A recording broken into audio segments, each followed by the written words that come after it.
Hello guys, back to my channel. বন্ধুরা, আপনারা হয়তো ভাবছো আমার এখানে কেটে গেলো কী করে। জন্য আমি কালকে এই পুকুরে স্নান করছিলাম, তো স্নান করতে গিয়ে লাফ দিয়েছি, আর জলের মধ্যে কী একটা ছিল সেটাতে লেগে কেটে গেছে। আর যেখানে এখনও রক্ত বেরোচ্ছে। আর এইখান থেকে আমি দৌড়ে এই সাইডে পুকুরে এখানে লাফ দিলাম, আর লাফ দেওয়ার পরে যে একটা ছিল সেটাতে আমার মাথা কেটে গেছে। আর লাফটা দিয়েছিলাম উল্টো করে, সেই জন্য কেটে গেছে এখন। আর বন্ধুরা, আমার এই কাটা জায়গায় একটা সেলাই পড়েছিল, তো সেলাই পড়লে যে কতটা কষ্ট হয় সেটা আমি কাল বুঝতে পারলাম, যে সেলাই পড়লে কতটা আমার কষ্ট লাগে। মানে কি বলবো, সত্যি মানে যখন সেলাই দিচ্ছিলো তখন কেমন লাগছিলো, ভয় লাগছিলো আর কষ্টও লাগছিলো। সেলাই দেওয়ার পরে কিছুই বোঝা যাচ্ছিলো না, আবার যখন সেলাই দিল তখনটাই বেশি কষ্ট হচ্ছিলো।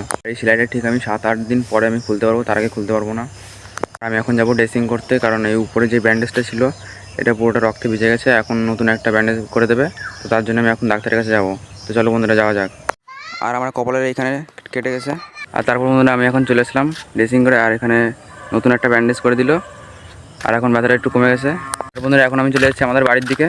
আর আজকের মতন আমি ভিডিওটি এখানে শেষ করছি। দেখা হবে নেক্সট ভিডিওতে। বাই।